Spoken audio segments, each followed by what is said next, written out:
Hi, Peter Hall here. There's a story in the book of Judges, chapter 20, that's just gripped me at the moment. God's people at that time, the children of Israel, had sought God about a particular battle. And they heard God's voice, and God had told them, go and fight. So they obeyed God, they did what he said, and they lost. In fact, 22,000 men lost their lives in that battle.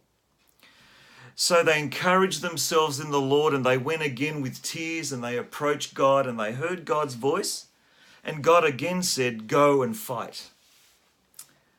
So they obeyed God's voice and went and fought the battle and lost again, a second time. They lost 18,000 men, 40,000 men in total in 2 days. So my question is it possible to do God's will and fail?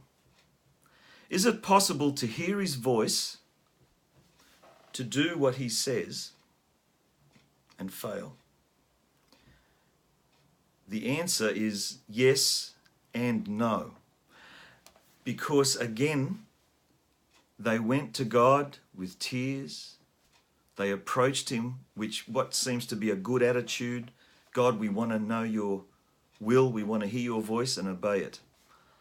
And a third time, God says again, go and fight. And they went and fought the war again. This time they won.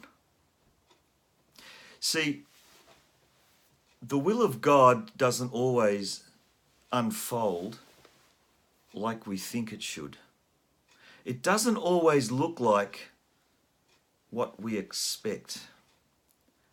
And it's in the second failure, so to speak, that we are severely tested. See, 18,000 plus 22,000 plus the 18,000, 40,000. 40 in Scripture is the number of testing.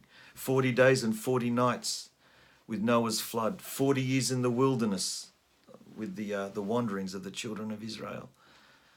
And it's at that second failure where what we believe and who we are going to agree with, my heart or God's voice, it is at that time, at that second failure, it is severely tested. The will of God didn't look like I thought. So what do? We do what they did in Judges 20.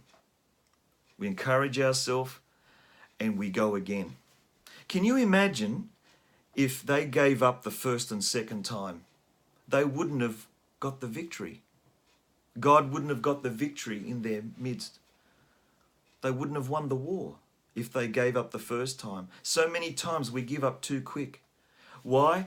Because in our heart, we've decided to stop hearing the voice of God, to stop obeying it, to stop being soft towards his word and his voice. But friends, that's too early. That's giving up too quick. You see, they were obstinate, so to speak. They were severe on themselves, and they went again, even with tears, and approached God again. I think there's a verse in Genesis where it says, the famine was severe in the land. We need to be severe on ourselves, not from a point of view of we've got to work harder, but we've got to tell ourselves, no, I am going to keep hearing the voice of God.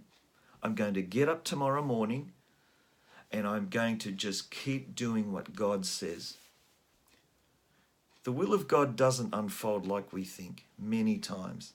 But I've learnt this, that even though it doesn't look like we thought, the third time as we keep hearing God's voice, God brings us into his will, his purpose, his destiny for us.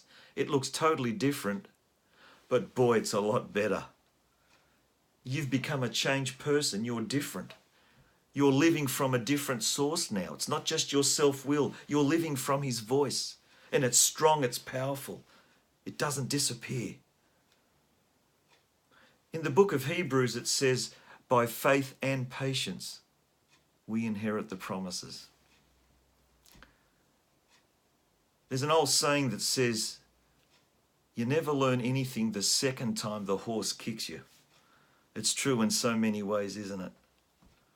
We never learn anything the second time. It's the third and fourth time as we keep our hearts soft towards him that we enter the victory, the purpose, and the destiny and the call God has for us.